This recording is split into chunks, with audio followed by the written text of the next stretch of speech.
Olá, boa noite. Bem-vindos a mais um resumo do dia, aqui no seu canal Causa Operária TV, nesta quinta-feira, dia 15 de abril de 2019. Opa, tem que desligar o retorno aí. Vamos lá.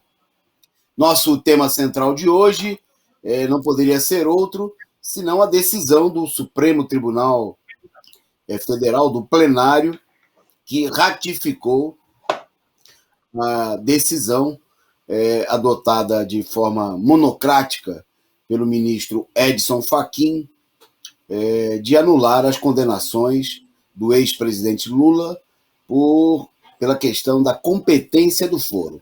Nós vamos falar do significado da decisão, dos senões e dos porquês da tentativa do STF de limpar a própria barra, né, do STF, do significado da política da política dos próprios políticos, ministros do STF, né, nesse momento de crise, e do próprio papel que o STF procura garantir, né, para si mesmo diante da situação, no momento de profunda crise, num dia em que hoje, por exemplo, o Brasil chegou praticamente a 366 mil mortos em números oficiais, né, sabidamente falsificados, expressão muito grande dessa crise. Bom, nós vamos tratar aí, com certeza, né, hoje nós estamos aí na metade do mês de abril, em plena campanha para a realização de um 1º de maio de luta, né, mais necessário e impulsionado aí, né, por essa situação de crise que reafirma a presença do ex-presidente Lula no cenário político. Então, como diz aí a nossa chamada, né, um 1º de maio de luta por Lula presidente. Bom, destaques também na nossa pauta de hoje: a exoneração do chefe da Polícia Federal no Amazonas por denunciar o ministro. Evidenciando também a crise e os atritos no interior da base bolsonarista, já que o próprio delegado era um bolsonarista aí, de carteirinha, né, e no atrito aí com o governo, um dos ministros importante da base política do governo Bolsonaro. Vamos destacar aqui também a sequência dos protestos nos Estados Unidos, né, e um anúncio muito importante sobre a preparação dos Estados Unidos para uma segunda onda, para a dose de reforço em 2022, né, da vacinação contra a Covid, né, o que deita por terra a ideia de que a gente pode esperar as sobras da vacina dos Estados Unidos ou dos países ricos de uma maneira geral. Não vai ter sobra, né? É preciso quebrar as patentes, senão a vacinação do povo brasileiro e de todos os países pobres vai chegar num dia de São Nunca. Bom, então fique conosco, você aí que já está conosco, e ajude aí a compartilhar aí o link do nosso canal, do nosso programa, para chamar os amigos, né, os familiares, todo mundo aí para assistir, né, a Causa Operária TV, o resumo do dia, o canal que não tem rabo preso com a direita golpistas, com os patrões exploradores do povo, né, com aqueles que estão levando o país à situação de colapso, de retrocesso, né, de massacre, genocídio do povo brasileiro. Então compartilhe aí o link adoidado. Eu vou mandar aqui um salve para algumas pessoas que já estão conosco, muita gente assistindo agora há pouco aí o programa Tição, né? Programa do Coletivo de Negros João Cândido, que continua conosco agora. Muito obrigado a vocês, e vocês que estão chegando por aqui, e vocês também que vão nos assistir aí na reapresentação. A Andréia, que em geral está conosco nas quintas, hoje não pôde estar, mandou um abraço aí para todos, avisando que ela retorna aí na semana que vem. Nós tínhamos uma imagem dela, depois da produção se disponibilizar, a gente ia mostrar aqui. Depois eu conto para vocês, porque ela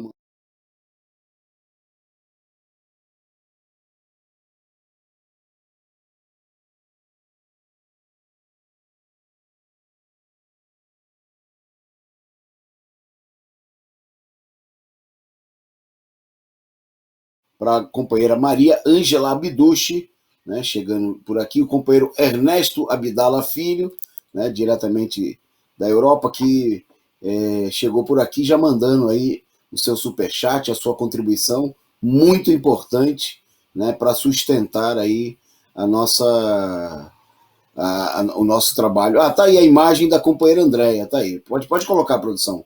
Tá aí, antes de eu seguir aqui, já que já foi lá pro ar. Então tá aí a Andréia sendo vacinada. Se vocês olharem o detalhe, vou pedir para a produção se conseguir baixar o slider, porque ela tá vacinada. A interessante da imagem, ela mandou pra gente para destacar que ela tá com um adesivo aí do Fora Bolsonaro. Aí tá aí, ó. A companheira Andréia sendo vacinada e fazendo campanha pelo Fora Bolsonaro, com um adesivo do coletivo de mulheres Rosa Luxemburgo, né?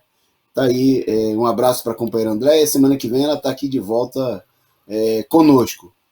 Bom, seguindo aqui as nossas saudações, mandar um abraço também para a companheira Carla Silva, né, que mandou aí o seu brinde aí. Um abraço para a companheira Carla, muito obrigado aí pela contribuição, né, o seu sticker, a sua figurinha.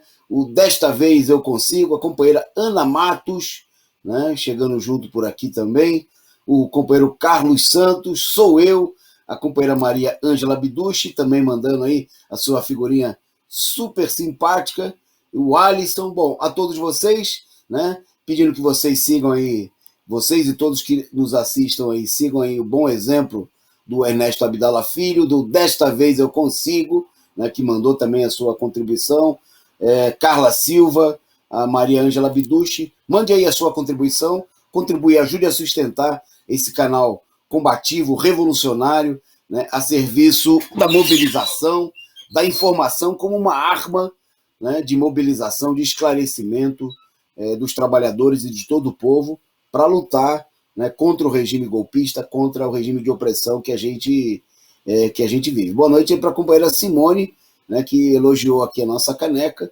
Depois nós vamos fazer uma difusão aí, tem na loja do PCO, se você quiser, a caneca do resumo do dia.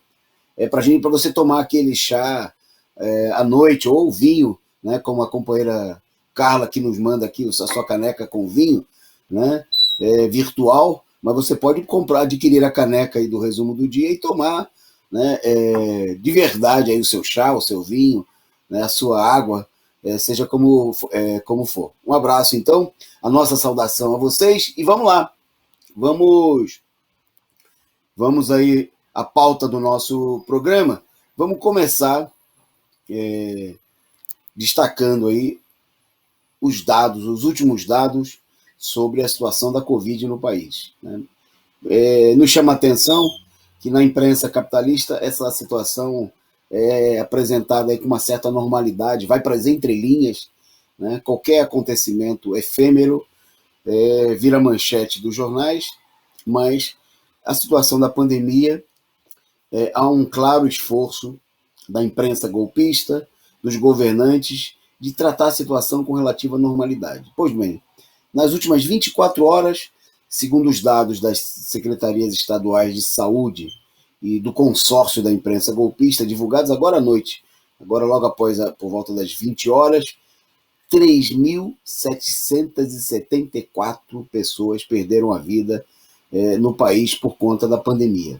Por conta da pandemia, não só por conta da pandemia, mas por conta, evidentemente, da falta de uma política de combate à pandemia por parte não só do governo Bolsonaro, mas de toda a direita golpista, de toda a burguesia que adotou a política do deixa morrer.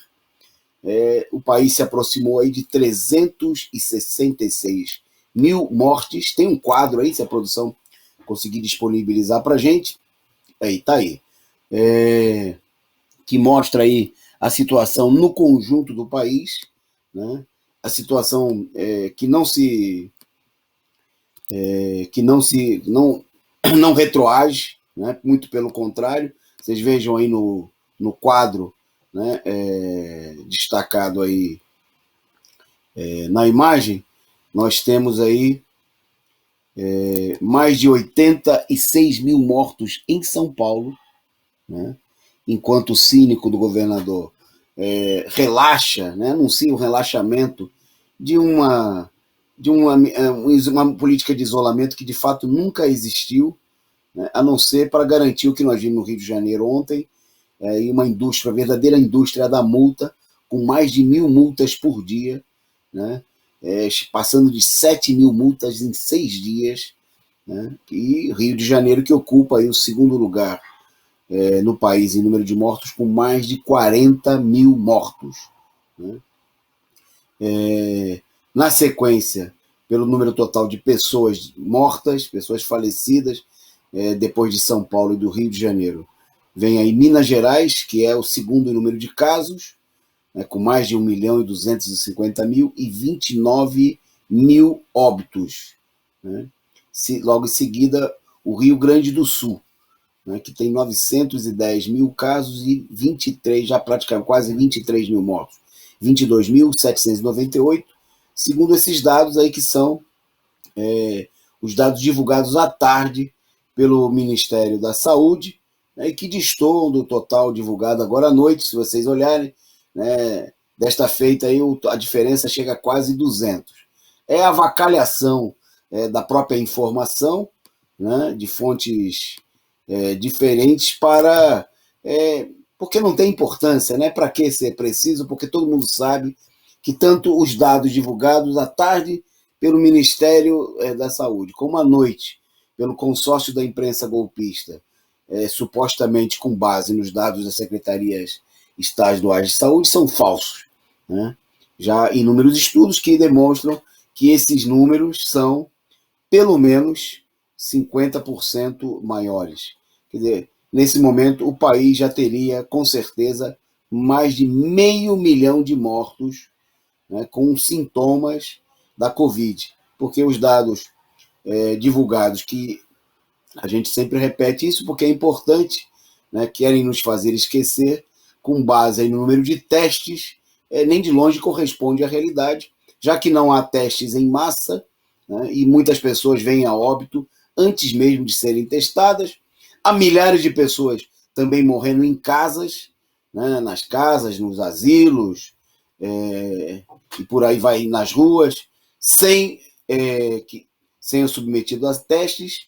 Isso aí demora, né, e a divulgação segue a passo de tartaruga para manter aí elevado nível de desinformação. Bom, o que segue a passo de tartaruga também é a vacinação.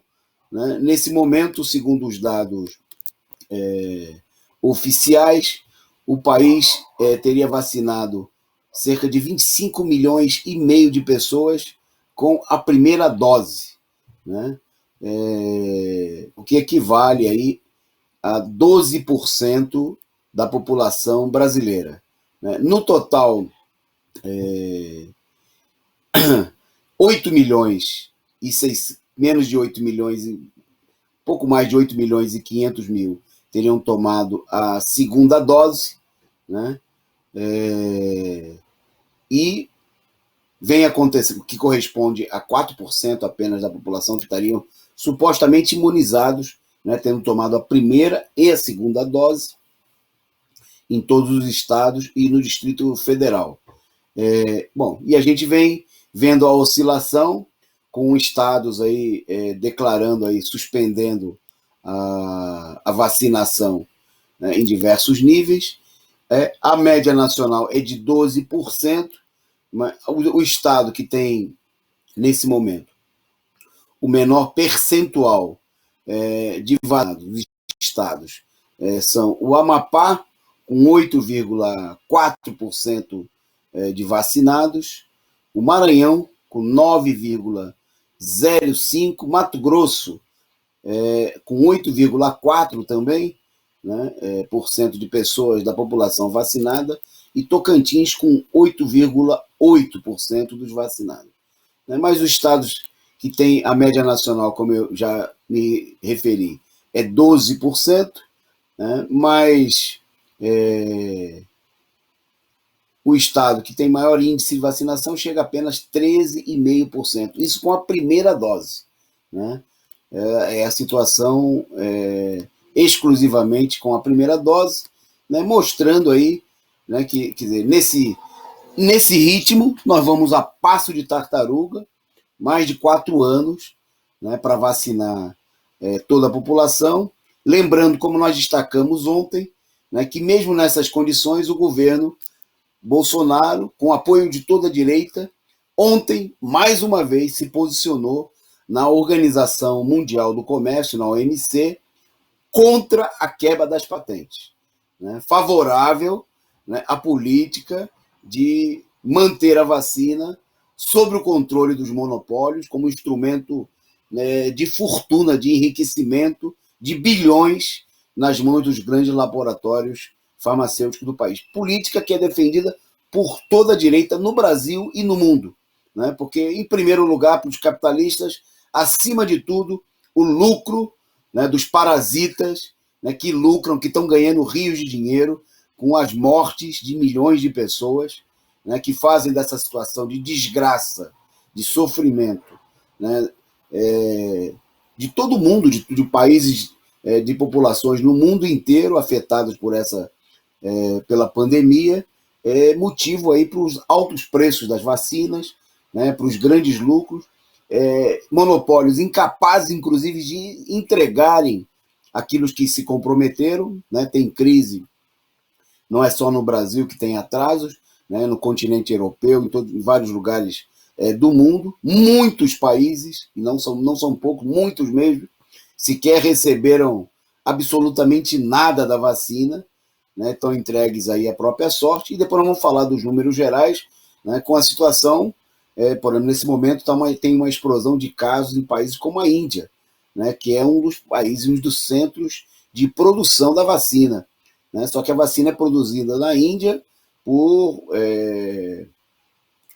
indústrias farmacêuticas multinacionais que vivem da exportação, né, desse produto, que estão ganhando muito, muito dinheiro e que não tem nenhum interesse, que se dane, se morrerem, né, os indianos, se morrerem brasileiros, se morrerem os europeus, né, que morram desde que os lucros dos monopólios da indústria farmacêutica estejam assegurados. E o governo Bolsonaro, como eu disse, e toda a direita, votaram a favor dessa política. Bom, por essa situação toda, né, no momento em que o povo brasileiro sofre de maneira trágica, né, com a pandemia e também com todo um conjunto de desgraças promovidas aí pelo regime golpista, recorde de pessoas famintas, mais de 120 milhões de pessoas em situação de fome, é que nós precisamos realizar aí um 1º de maio de luta, né, um 1º de maio de mobilização dos trabalhadores.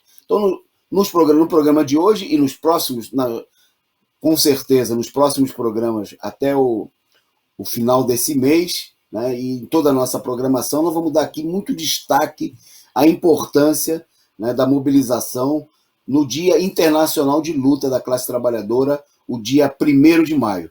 Então, para começar, inclusive, essa campanha, eu queria, primeiro, né, reafirmar aqui a decisão, né, da direção nacional adotada aí no último final de semana, dos comitês de luta da direção nacional do PCO, da corrente sindical nacional Causa Operária, iniciativa a qual estão se somando aí muitos coletivos, muitos companheiros da esquerda. Nos próximos dias nós vamos anunciar aqui adesões, né, de entidades sindicais, de grupos de esquerda, de coletivos, para realizar aí um 1º de maio efetivo de mobilização e de luta, né? E aí, nesse sentido, eu queria mostrar aqui para vocês hoje, né, um vídeo que está à disposição aqui no nosso canal para ser compartilhado, que é um extrato de uma colocação sobre o tema do nosso companheiro Rui Costa Pimenta, presidente nacional do PCO, na análise política, né, feita no programa dessa semana da TV, em transmissão simultânea com a TV 247. Então, vamos ouvir aí a mensagem do companheiro Rui. Rui, alguma palavra adicional antes da gente fechar? Porque já a gente tem outra programação, a gente está aqui já fechando a nossa hora aqui. Não, eu só queria fazer um chamado, né? Nós estamos convocando o ato do 1º de maio nas ruas. Um companheiro aqui falou que não pode sair, que ele tem 61 anos. Eu acho que tudo bem, que as pessoas devem cada um, né? Mas tem muita gente na rua, né? Que não pode ficar em casa, também tem isso daí. Então, eu acho assim, que os que puderem ir, se façam presentes. Nós estamos vivendo uma catástrofe nacional, na minha opinião, sem precedentes, né? Sem precedentes. Mais de 350 mil mortos, dezenas de milhões de pessoas já estão passando fome, a situação vai piorar ainda mais. Por isso que os serviços de inteligência falam na situação latino-americana. O Brasil pode explodir. Cabe à esquerda dar um direcionamento, levantar reivindicações. Por exemplo, vacinação imediata, quebra da patente das vacinas. Isso é uma questão humanitária, não é uma questão ideológica, é uma questão humanitária urgente. Tinha que quebrar a vacina e produzir essa vacina no Brasil para toda a população o mais rapidamente possível. Auxílio emergencial, o povo está passando fome. Né? Então, quer dizer, é preciso sair à rua, não simplesmente para uma demonstração qualquer, mas para defender a população brasileira que se encontra provavelmente na pior situação em que ela jamais se encontrou. Eu não consigo lembrar de nada. O Brasil nunca teve uma guerra muito grande, a não ser a Guerra do Paraguai. E eu acho que não chegou nesse ponto aqui que nós estamos vivendo, mesmo nas proporções da época. Nem a gripe espanhola foi tão ruim como está sendo agora o coronavírus. É uma catástrofe nacional inédita. E falta de perspectiva também, né, Rui, para muitas gerações. Sem dúvida nenhuma. Ok, vocês viram aí o chamado do companheiro Rui, diante da gravidade da situação, né, a importância de uma mobilização efetiva, combativa, né, nas ruas. Tem essa imagem aí, pedir para a produção colocar, separada pelos companheiros, não, da manifestação, não essa produção, do ato, aquela outra imagem aí, mostrando aí, porque a produção engasgou lá em retornar a imagem. Daqui a pouquinho, não essa isso, obrigado. Essa imagem importante só para lembrar o seguinte, que tem a conversa fiada, né? Uma parte das pessoas por desinformação. Então, queremos mostrar aqui, esse aí é o ato do 1º de maio, realizado em Atenas no ano passado, né? Com distanciamento social, com todas as medidas de prevenção. O pessoal estava lá de máscara, álcool gel, quer dizer, não há motivos para não protestar. Né? Em primeiro lugar, né, para a classe trabalhadora, é preciso deixar claro que, para a maioria da população trabalhadora, essa conversa fiada de isolamento social é conversa para boi dormir. Né? E quem não está na bolha, quem não está fora da realidade, né, quem vive a realidade, né, e conhece e vivencia a realidade de um país chamado Brasil, sabe que aqui todo dia milhões de pessoas são obrigadas a saírem para trabalhar, né, a andar em ônibus lotados, metrô, trens, se contaminarem nos locais de trabalho, não tem distanciamento social, né, não tem distanciamento social nem nos locais de moradia, não tem distanciamento social na favela, não tem distanciamento social no ponto de ônibus, no trem, etc. e tal. Né, não tem distanciamento nos centros de trabalho dos Correios, nos locais do grande comércio e assim por diante. Mas, em segundo lugar, né, é preciso destacar que se a situação não impede que a direita leve à morte, né, já a essa altura, com certeza, mais de 400 mil brasileiros, né, é evidente que a política do fique em casa só serviu até agora para a direita.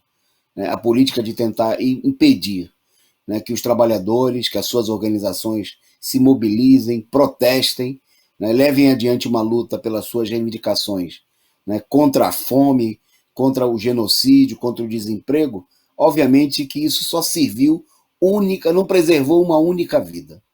Né? Nós vimos destacando que nós que participamos desde os anos passados de protestos, de mobilizações nas ruas, pelo Fora Bolsonaro, pelas reivindicações populares, contra a volta às aulas, infelizmente, né? Nós conhecemos aí muitos companheiros, inclusive da esquerda, né? Inclusive sindicalistas, inclusive professores de outros setores, que não participaram desse movimento e, infelizmente, morreram. Eles não se contaminaram em atos, eles se contaminaram no trem, no metrô, em casa, nas compras, né? Porque ficar em casa não salva a vida de ninguém, né? Ficar em casa simplesmente está, né, levando aí uma devastação, um genocídio do povo brasileiro, porque a política de não protestar, de não lutar, né, e de esperar para ver se a situação vai passar, a situação não vai passar por si só. Nós estamos vendo aí, né, os números de hoje, mais uma vez, né, 3.700 e tantos mortos, reafirmam essa situação. Então é preciso, né, e nós vamos organizar um 1º de maio grande, combativo, né, com caravanas de companheiros de todo o país, desde das caravanas até o ato, com todos os devidos cuidados sanitários, com distanciamento, com máscara, com álcool gel, com tudo mais que for preciso, né, para procurar garantir condições mínimas de segurança. Mas, evidentemente, é preciso sair às lutas, né? E se a classe trabalhadora pode trabalhar, pode e deve e precisa também protestar, né? Por isso, o 1º de maio é dia de luta, né? É dia de mobilização. Bom, mas se não faltassem motivos, né, que já não faltam, sobram, abundam, para protestar, para sair às ruas, para organizar a reação dos trabalhadores e da juventude, o governo Bolsonaro anunciou hoje a sua proposta de salário mínimo para 2022. Né? O valor consta do projeto de lei de crises orçamentárias, que foi divulgado no dia de hoje pelo Ministério da Economia. Né? E o Ministério da Economia propõe um aumento de R$ 47 no valor do salário mínimo. Acho que tem um gráfico, um pequeno gráficozinho para mostrar, se a produção conseguir disponibilizar o gráfico. Bom, a proposta, né, representa aí um reajuste de 4,27%. Isso no momento que a alta nos alimentos rondou aí no último ano em torno de 20%, né? A inflação oficial nesse momento aponta para mais de 6%. A inflação oficial que, obviamente, não leva em consideração a realidade da população que ganha, né, ou que vive em função do salário mínimo recebido por outras pessoas. Né? Evidentemente que a inflação, nesse momento, sobre o salário mínimo, é muito maior do que essa.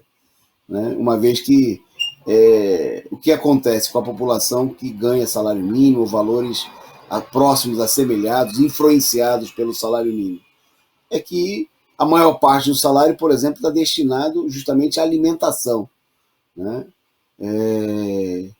Que consome aí a maior parte do salário. Né? Isso é justamente os alimentos, por conta da política econômica do governo, que vem tendo a maior alta no último período. Então, obviamente, trata-se de uma política criminosa de contenção, de bloqueio, né? De rebaixamento salarial, adotada pelo governo Bolsonaro e por toda a burguesia. Você não vai ver aí a direita que finge fazer oposição ao Bolsonaro, né? O chamado científico, propor aí nenhum aumento, nenhuma superação dessa medida. Quer dizer, na realidade, eles estão lá para deixar que o Bolsonaro adotem estas e outras medidas contra o povo. Né? Bom, o governo já no projeto de diretrizes básicas já fixou, inclusive, valores para os anos seguintes.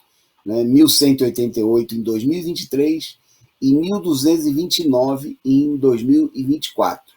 Né? Uma referência, já que podem ser modificados posteriormente, mas que mostram, né, a decisão política, o norte político, que é distribuir dinheiro para os banqueiros, para os grandes monopólios e deixar a população continuar morrendo de fome. Segundo o DIEESE, o Departamento Intersindical de Estatística e Estudos Socioeconômicos, o salário mínimo ele serve de referência para pelo menos 50 milhões de pessoas no Brasil. 24 milhões de pessoas que são beneficiários do INSS, né, e outras 26 milhões de pessoas colocadas aí no mercado de trabalho que tem como referência salarial, seja diretamente porque recebem o valor de um salário mínimo ou porque os seus salários sofrem diretamente o impacto do reajuste do salário mínimo, como é o caso dos salários mínimos regionais fixados aí, em função também dessa miséria, né? E é por isso que tem um acordo aí de governadores, de prefeitos, em torno da fixação dessa miséria, que vamos deixar claro, o valor, uma única cesta básica para uma pessoa no Brasil está custando aí nas capitais em torno de 700 a 750 reais. Quer dizer, consumindo aí coisa de 70% do valor de um salário mínimo. Né? Quer dizer, é um salário que não dá simplesmente para comer. Né? Segundo o próprio Diese, para atender às necessidades de uma família trabalhadora média de 4 pessoas, o salário mínimo deveria ser de pouco mais de R$ 5.500. Isso quando o próprio salário mínimo do Diese, ao longo dos anos, foi defasado aí por uma série de aspectos de decisões políticas, né, que nós já explicamos aqui em outro momento e brevemente nós vamos apresentar aí, né, inclusive na campanha do 1º de maio, a atualização, qual deveria ser hoje o salário mínimo vital, né, para atender aquelas necessidades que levaram, inclusive, à mobilização dos trabalhadores quando da criação do salário mínimo, de que o salário mínimo tem que ser suficiente para bancar uma casa, né, seja o aluguel, seja o pagamento da prestação do imóvel de uma casa que tenha aí cômodos necessários para abrigar uma família de 4 pessoas, transporte, saúde, alimentação, né, educação, lazer, né, previdência social, saúde, e várias necessidades sociais modernas, né, como é o caso da comunicação. Né, evidentemente que o salário mínimo do Brasil é um salário mínimo que corresponde a um país que carrega ainda hoje a classe trabalhadora a herança, né, da escravidão, né, onde os atuais senhores, os escravocratas, os herdeiros dos escravocratas do passado, né, não veem como necessário sequer, né, garantir aí o que é preciso para alimentar e garantir as outras necessidades vitais, né, daqueles que exploram.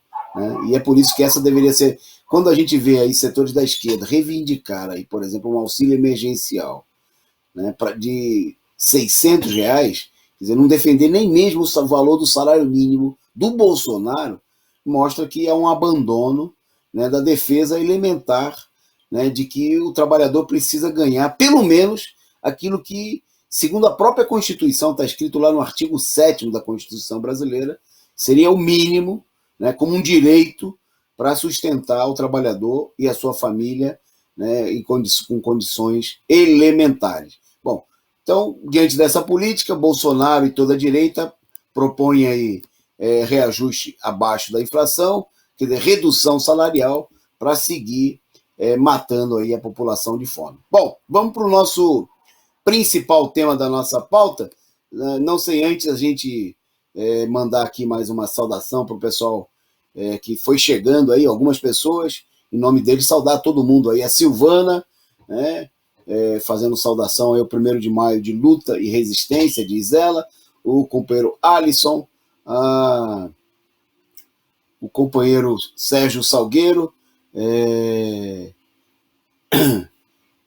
chamando aí a ocupar Paulista no dia 1º de maio, a Elizabeth Esther, né, o Sou Eu, que chegou por aqui mandando, está dizendo que o som está oscilando, desculpe aqui se foi algum problema de ajuste, espero que tenha melhorado, mas chegou e mandou aqui também o seu superchat, a sua figurinha simpática, contribuindo aqui, dando um bom exemplo, né, que pode ser seguido por você que está nos acompanhando aí, contribuindo com o nosso canal, com a sustentação dessa imprensa combativa e revolucionária. Bom, e o Giovanni, que já chegou por aqui comentando a decisão do STF, infelizmente, de uma maneira totalmente sem correspondência com a realidade. Nós já vamos comentar isso daí, né? E o Anderson Inácio também mandando aqui o seu boa noite para todos os camaradas. Bom, vamos lá. Vamos entrar no tema da decisão do STF, né? Por 8 votos a 3, o plenário do Supremo Tribunal Federal referendou a posição monocrática, né, do ministro Edson Fachin, que havia decidido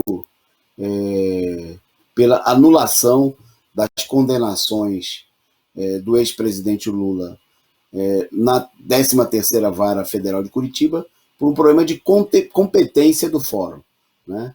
É sempre bom lembrar que, e nós destacamos isso desde a ocasião, o Fachin não agiu dessa maneira para restabelecer a justiça, os direitos políticos do Lula, um reconhecimento de toda a operação criminosa que estava se realizando, né? O STF não está fazendo hoje uma revisão da política totalmente vergonhosa, né, de ter colocado na cadeia, não vamos falar disso, né, um inocente, fruto de uma armação, né, de uma política totalmente viciada, em que os procuradores conspiraram, responsável pela acusação, conspiraram com o juiz, né, a mando do Tribunal de Setores do Capital Internacional, como inclusive essa semana denunciou em reportagem o jornal Le Monde, né, um dos principais jornais europeus, né, a interferência direta dos interesses dos Estados Unidos. E é só olhar o que está acontecendo, né, com a entrega da economia nacional, né, com leilões onde empresas são oferecidas aí por R$1, né, menos do que o preço de 1 quilo de banana, para entender por que queriam dar o golpe, né? É só olhar a matança, a fome de 120 milhões de brasileiros para entender, né, qual era o sentido de toda essa política criminosa. Pois bem, o tribunal, obviamente, apreciou a questão diante de recursos, né? Está em discussão não só a decisão do ministro Edson Fachin, como também a decisão adotada na segunda turma do STF, que decidiu pela suspeição do ex-ministro e ex-juiz Sérgio Moro. Bom, a votação, primeiro ontem foi votado, né, nós anunciamos aqui, se o processo iria ser apreciado.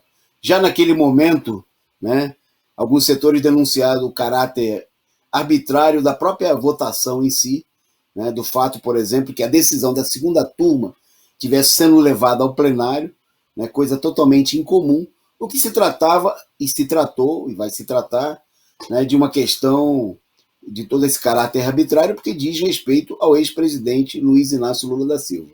Bom, no dia de hoje, a votação caminhava aí para ser suspensa. O presidente do STF, Luiz Fux, que votou contrário, né, à posição da anulação das condenações, né, com um voto que depois nós queremos destacar, foi um voto muito importante, que é muito esclarecedor o voto dele, do que o STF está procurando, qual é a jogada que está por detrás da decisão do STF, né?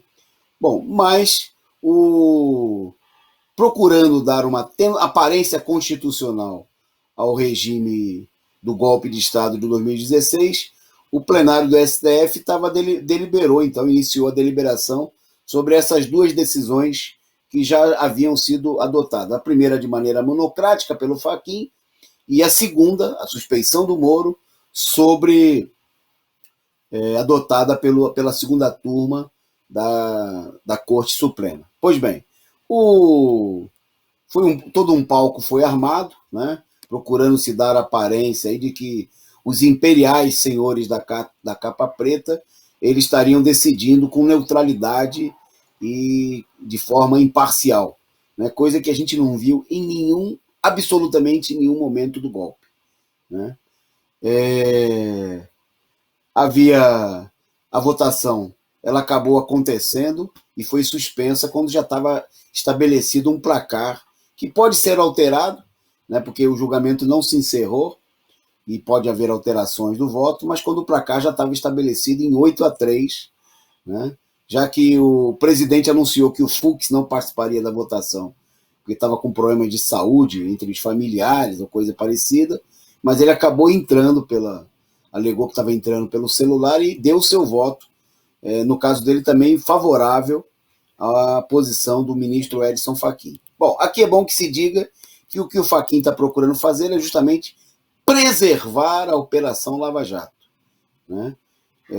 É uma política depois da desmoralização, das abundantes provas, né, de que tudo se tratou de uma patifaria, em que o procurador combinava com o juiz, em que o juiz pressionava os delatores, em que houve a participação de elementos do FBI, do Departamento de Estado norte-americano, de que houve combinação, inclusive com membros do Supremo Tribunal Federal, né, de tudo isso mais, né, a tentativa do Fachin e dos outros membros do STF, da maioria dos membros do STF, é salvar da desmoralização já profunda, né, saudar aí da desmoralização total, a criminosa Operação Lava Jato. Quer dizer, longe de ser um ato de restituição da justiça, é bom que se diga que a anulação, né, a mudança do foro, né, foi pedida pela defesa do Lula desde o primeiro dia dos processos, né, que não havia a menor competência e foi negada por todas as instâncias, né, que examinaram o caso antes, né, pela própria corte comandada pelo juiz Sérgio Moro, pelo Tribunal de Recursos de Porto Alegre, pelo Superior Tribunal de Justiça.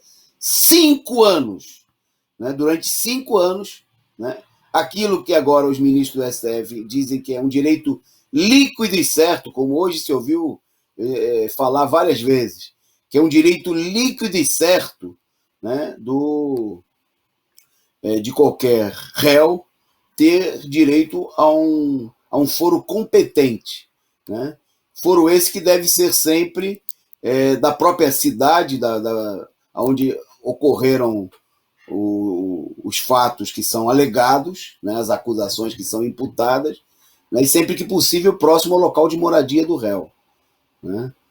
A não ser quando há motivos, né, de que o caso tenha acontecido em outra região. Quer dizer, já fica claro, evidente, de que durante 5 anos, né, toda a justiça conviveu com um esquema todo sabidamente, né, elementar, está nos manuais de beabá, estudantes de direito do primeiro ano, né, sabem que essa é uma norma jurídica evidente, que o cara não pode ser julgado no Rio Grande do Sul, né, por um caso, sendo que ele mora em São Paulo, a acusação foi feita em São Paulo, o fato denunciado, suposto, investigado, que vai ser julgado, aconteceu em São Paulo, etc, etc. Né? Durante várias vezes se denunciou, né, que Guarujá teria mudado para a Vara de Curitiba, sabe-se lá por quê. Atibaia, né, também que fica aqui na região metropolitana de São Paulo, foi anexada aí a Curitiba e assim por diante, né? O próprio Instituto Lula, né, que fica aqui em São Paulo, bem próximo aqui de onde nós estamos transmitindo o programa, no Ipiranga, né, também teria se mudado para Curitiba, que não tem menor fundamento, né, para a tentativa de forçar a barra de que tudo isso teria a ver com os processos que estavam na mão do ministro, ou do ex-juiz Sérgio Moro, né, supostamente pelas acusações de vinculação com verbas, né, da Petrobras ligadas à refinaria lá do Paraná. É um esquema, uma armação muito clara, que inclusive a reportagem do Le Monde, como já tinha sido amplamente denunciado pela esquerda, esclareceu claramente qual era o sentido da situação. Porque o Moro era um elemento de confiança, né, que foi preparado ao longo dos anos pelo pelo Departamento de Estado norte-americano, né, para cumprir esse papel criminoso. Foi assessor já em 2014 da Rosa Weber, né, foi um dos responsáveis por elaborar o voto, né, sem pé nem cabeça, com novos fundamentos, com pura falsificação, para condenar com base na literatura o ex-ministro e ex-presidente do PT, José Dirceu. Bom, então o tribunal, de maneira julgou aí, e eu queria destacar aqui as ressalvas feitas pelo presidente do tribunal, o Luiz Fux, porque elas são importantes, porque elas mostram qual é o sentido, o que o STF está buscando com esse julgamento, que é justamente reafirmar o papel de árbitro, um árbitro acima, como num momento, e o STF fez isso em vários momentos, em que ele procurava se preparar para dar o bote. E nós estamos vendo que, nesse momento, o STF está procurando, mais uma vez, diante da decomposição do regime político, da crise do governo Bolsonaro, né, da dificuldade da burguesia de encontrar uma alternativa. Né? Então, o Fux fez... vou usar aqui citar algumas expressões que ele usou no voto dele, contrário à suspensão das anulações, apesar, né, de estar explícito o direito legal, né, do ex-presidente Lula não ser julgado no foro. Aqui não vamos nem entrar no mérito das acusações fraudulentas, de que ele não fosse julgado num foro que nada tinha a ver com os fatos que lhe eram imputados. Né? Bom, primeiro o Fux fez o que ele chamou de ressalva da inexistência da incompetência geral da Operação Lava Jato, ou seja, uma preocupação muito grande do Fux e de vários outros ministros no julgamento era dizer assim, aqui não se trata de que nós estamos dizendo que a Lava Jato foi incompetente de uma maneira geral. Ou seja, apesar de toda a podridão expressa da Lava Jato, o julgamento é uma tentativa de limpar a barra super podre da Lava Jato. Né? Ele insistiu, como outros juízes, de que se trata de um problema que está limitado à competência territorial. É só esse problema. Vamos usar esse pretexto aqui para tirar lá de Curitiba que o negócio ficou podre demais, né? Muita declaração, muita gravação sendo divulgada aí de procurador em conversas até com o ministro do STF. Então vamos disfarçar, vamos limpar a barra. Né? O ministro Fux ele chegou a criticar a defesa do ex-presidente Lula, dizendo que ficou esse tempo todo, disse ele, apresentou mais uma centena de peças, ofereceu petições no Brasil e no mundo. Quer dizer, o ministro ele gostaria que a defesa do Lula não tivesse feito nada, ficasse esperando lá sentada, né, que a justiça, 5 anos depois, agora, né, reconhecesse por força da crise, do agravamento da crise, a situação. Obviamente se trata de uma política, tá claro aí que não é uma confissão de culpa, né, e que o presidente do STF sequer reconhecia a defesa, o direito do juiz esperneante, né, de protestar, da defesa do Lula, de protestar contra as arbitrariedades cometidas ao longo do processo. Bom, o Fux disse ainda uma coisa importante, que também apareceu de maneira menos clara em fala de outros ministros, que o juiz competente, ou seja, o próximo juízo que for escolhido, né, ou ele disse até o próprio STF, pode ratificar todos os atos do juízo incompetente. Quer dizer, que o que foi declarado incompetente é o juízo territorial de Curitiba, mas que aquilo que toda a bandalheira que lá foi feita pode ser ratificado por outros juízes. Né?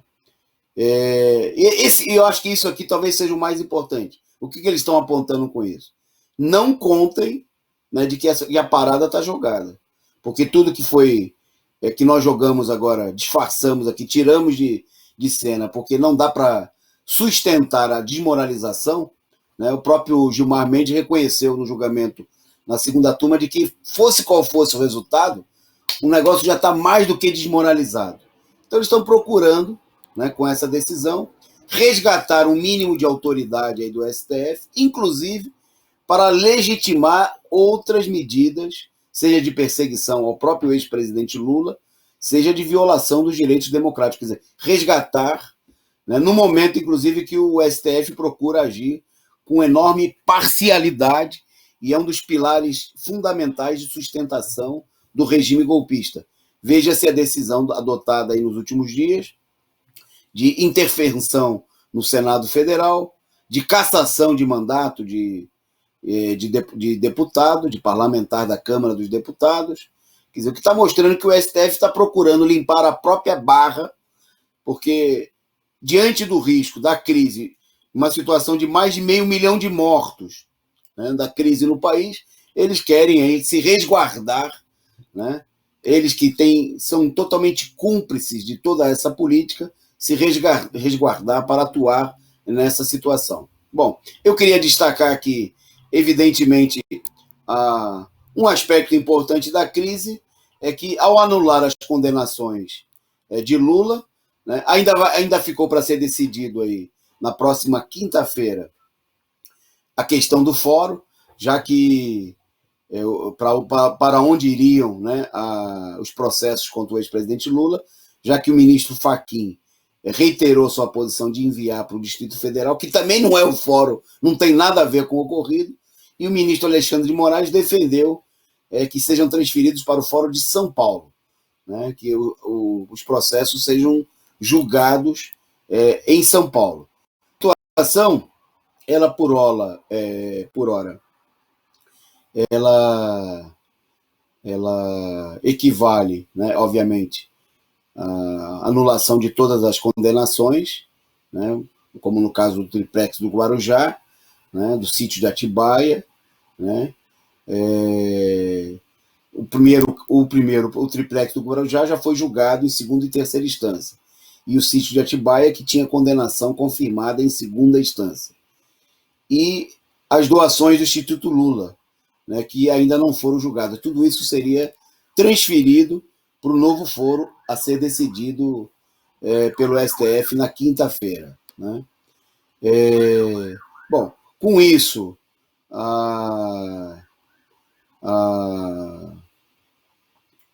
situação do ex-presidente Lula, ele volta à situação da chamada ficha limpa, né, que ainda não tem condenações, e está liberado aí a condição dele de candidato. Está aí a cara de triste vocês viram a cara de triste do Bolsonaro, né, e está aí o nosso meme, não de agora, mas de muito tempo, né, contrário à lei da ficha limpa, né, que é em defesa do direito, como diz aí o CARD, pelo direito da população escolher seus próprios candidatos, né, contra essa política essa, inclusive, foi defendida por setores da esquerda, que a gente explicou desde o primeiro momento que a lei da ficha limpa ia ser uma arma da direita contra a esquerda, que a esquerda procurou dizer que isso seria para afastar corrupto da eleição.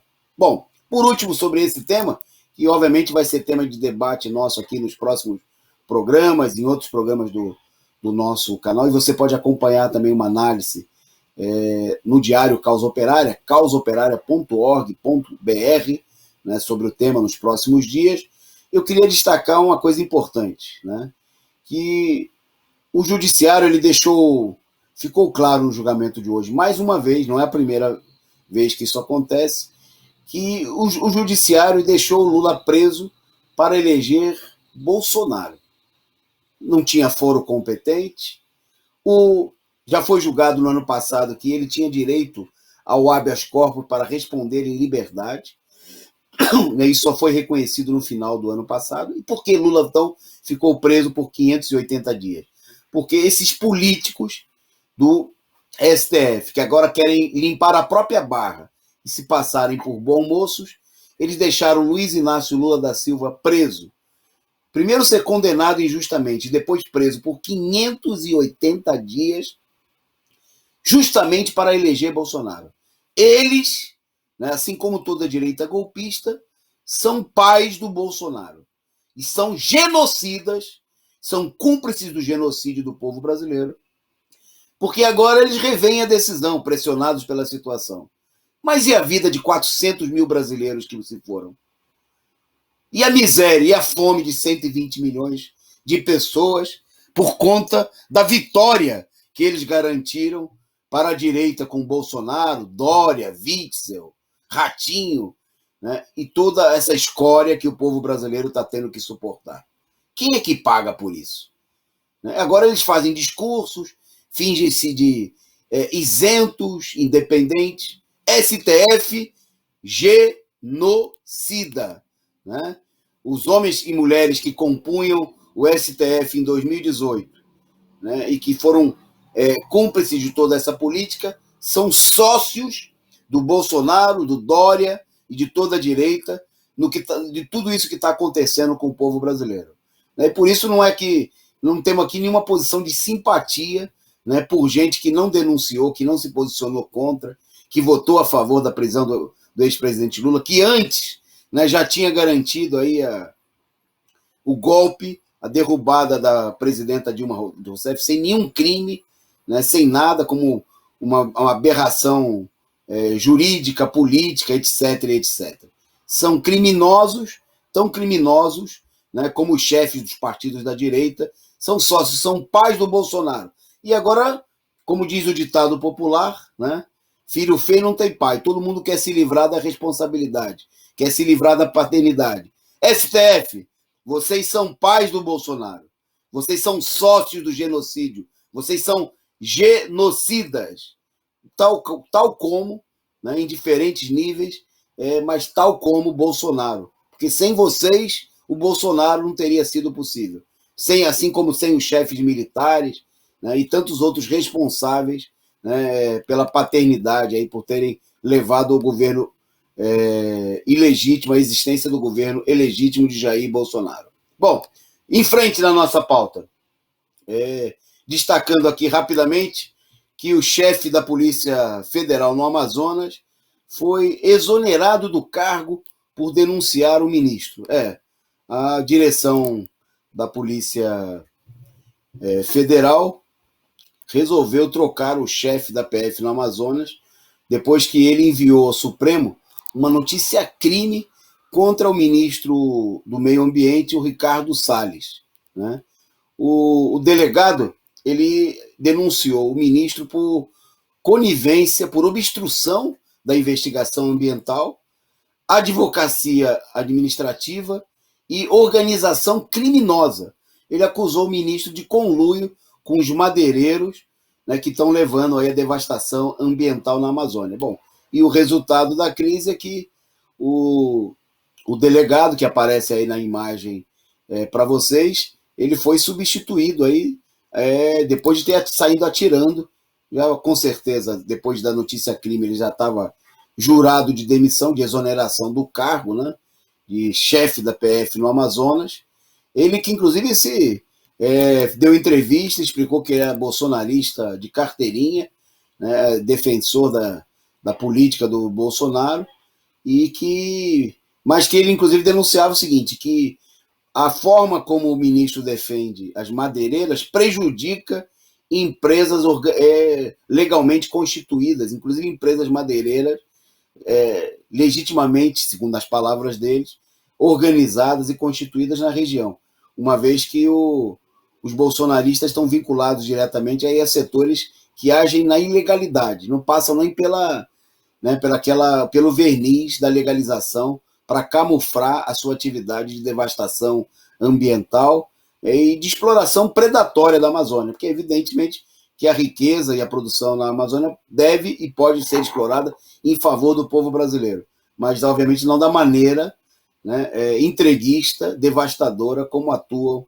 o governo Bolsonaro e como querem fazer também os imperialistas, os grandes capitalistas que querem roubar a riqueza da Amazônia e atacam o governo Bolsonaro valendo-se das suas próprias debilidades. Está aí o ministro Salles, né, denunciado aí por organização criminosa pelo diretor da Polícia Federal, pelo chefe da Polícia Federal lá no Amazonas. Bom, destacando aqui também, agora no cenário internacional, a continuidade dos protestos. Hoje já está pela quarta noite consecutiva nos Estados Unidos, em Minneapolis, mas também os protestos se estenderam para outras regiões do país, com uma forte repressão da Guarda Nacional, né, que levou aí à prisão, inclusive, de centenas de pessoas que protestaram na noite passada e pela terceira noite consecutiva pelo assassinato do negro Daunte Wright, White, né? Informou, segundo informou a imprensa internacional, né? Só em Minneapolis, a chefe da patrulha estadual, Matt Langer, anunciou que foram presos mais de 60 manifestantes na noite de terça-feira por participarem do distúrbio, e a mesma coisa aconteceu, um número semelhante de prisões foram efetuadas ontem, né?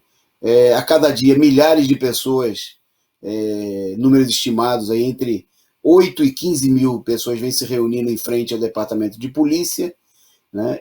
Gritando e empurrando a cerca em torno do complexo policial, né? E cada vez mais a polícia vem agindo aí com brutalidade para reprimir as manifestações que se alastram aí por todo o país e que mostram que a política do atual governo, apontado aí, eleito, né, sobre a base da campanha de que seria o mal menor, é a mesma política para os povos oprimidos nos Estados Unidos e fora dele.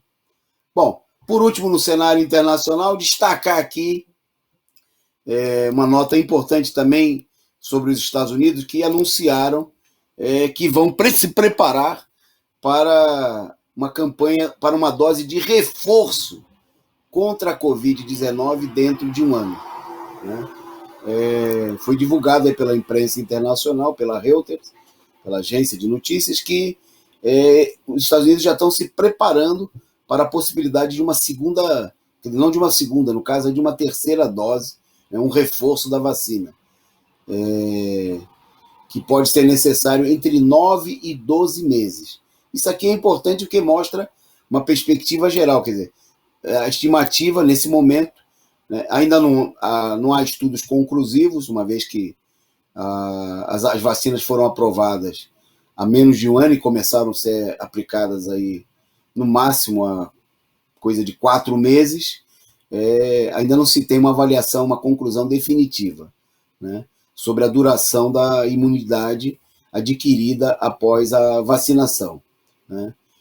No entanto, né, já se tem aí como certo de que será necessário a aplicação de doses de reforço e sabe-se lá, né, se a vacinação não terá que ser repetida de maneira mais ou menos indefinida pelos próximos anos, como acontecem com outras vacinas.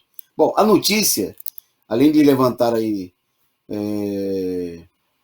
uma preocupação geral em todo o mundo, obviamente, também desmascara a política, a ideia totalmente falsa, né, da propaganda feita por setores aí, de países mais pobres que não conseguiram e cujos governos não tomaram medidas nem para ter a vacina antes e nem para adquiri-la, e tampouco, né, como no caso do governo Bolsonaro, mas que se colocaram a favor das patentes das vacinas e não conseguem comprá-las, né, de que a ideia, a campanha de que vai haver uma sobra de vacina, né, de que essa sobra possa ser utilizada nos países pobres como o Brasil, é ficção, né? O que nós vamos ter nos próximos anos, e só quem comemora isso aí é a indústria, os tubarões da indústria farmacêutica, é uma política para lá de criminosa, né, de manter aí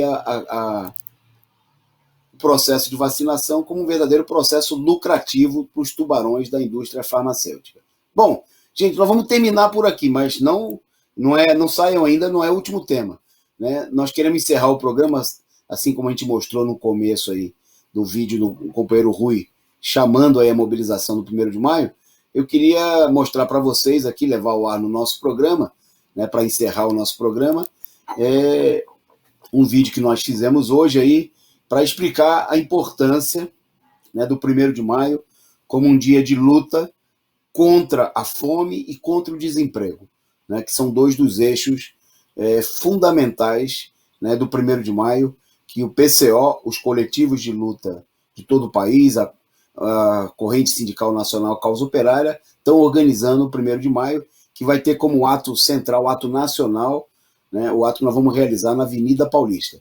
Então fica aí o nosso vídeo, né, agradecendo a todos vocês aí que nos acompanharam, assistam aí, né, espalhem, né, o vídeo está disponível também separado aqui no nosso canal, E como todos os nossos programas, o resumo do dia também fica à sua disposição, depois do horário aqui, para você baixar, mandar para os amigos, chamar o pessoal para assistir no horário que melhor lhe convier, tá certo? Então fique aí com o nosso vídeo. Muito obrigado aí pela audiência e a gente volta amanhã, né, junto com com a companheira Aline, né, para apresentar aí mais um resumo do dia. Um abraço e até amanhã. No programa de hoje, queremos tratar de um dos eixos fundamentais da luta dos trabalhadores no momento atual e que, com certeza, deve ser uma questão fundamental da mobilização em torno do dia 1º de maio, Dia Internacional de Luta da Classe Trabalhadora.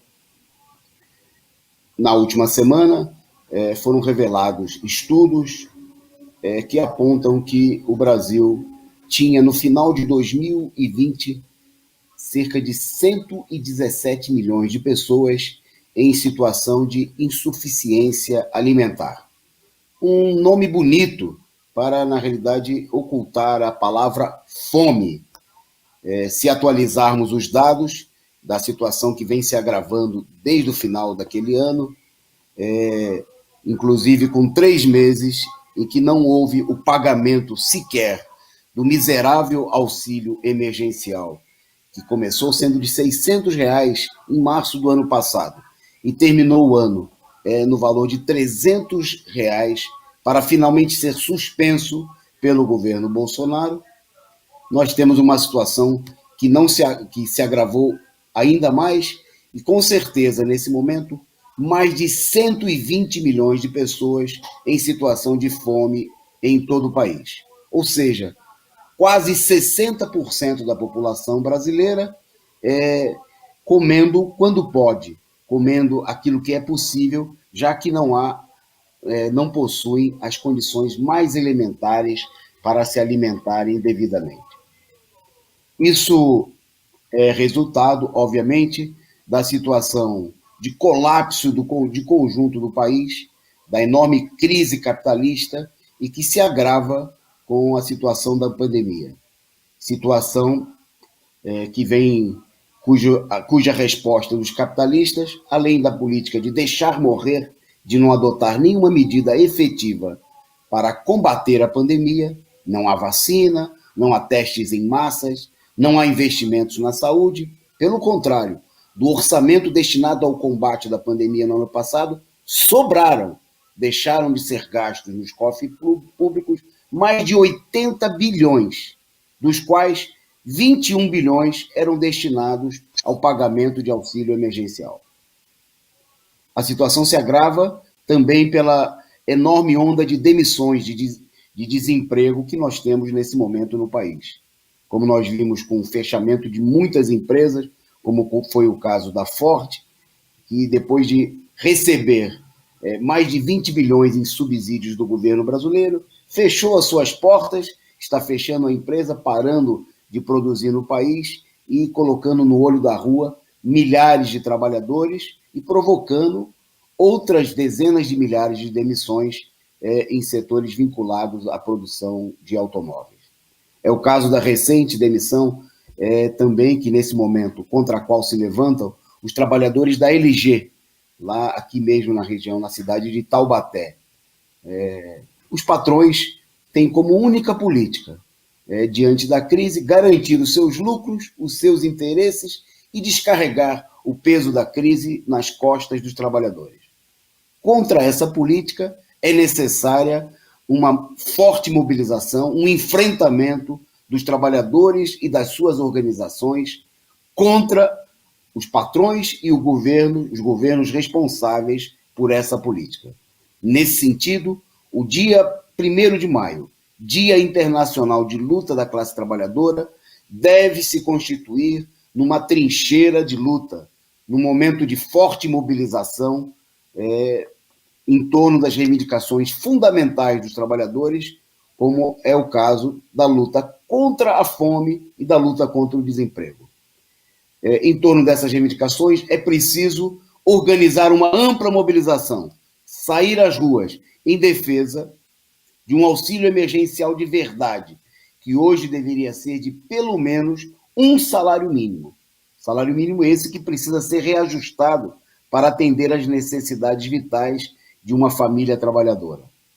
Contra o desemprego, é preciso levantar a reivindicação central de proibição das demissões e, ao mesmo tempo, da redução da jornada de trabalho para o máximo de 35 horas semanais. Se os patrões querem fechar as empresas e querem demitir, é preciso ocupar as fábricas e as empresas contra as demissões, para impedir o flagelo, um dos maiores sofrimentos da classe trabalhadora nesse momento, que é o desemprego. Com essa política, chamamos a repetir o que fizemos no último dia 31 de março, sair às ruas para protestar, para levantar, para mobilizar em torno das reivindicações dos trabalhadores, para preparar um verdadeiro enfrentamento com os responsáveis pela situação de genocídio, de fome e miséria do nosso povo.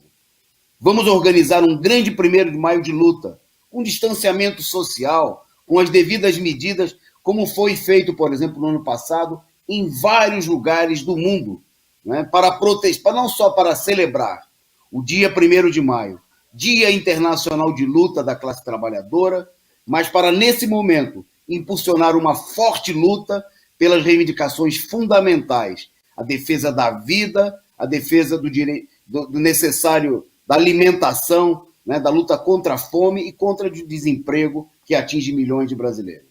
Nesse sentido, a Corrente Sindical Nacional Causa Operária, o PCO, os coletivos de luta, chamam os trabalhadores e a juventude a se mobilizarem para o grande ato nacional que vamos juntos realizar com todos os setores da esquerda que se somem a essa iniciativa, no 1º de maio, com um ato nacional na Avenida Paulista.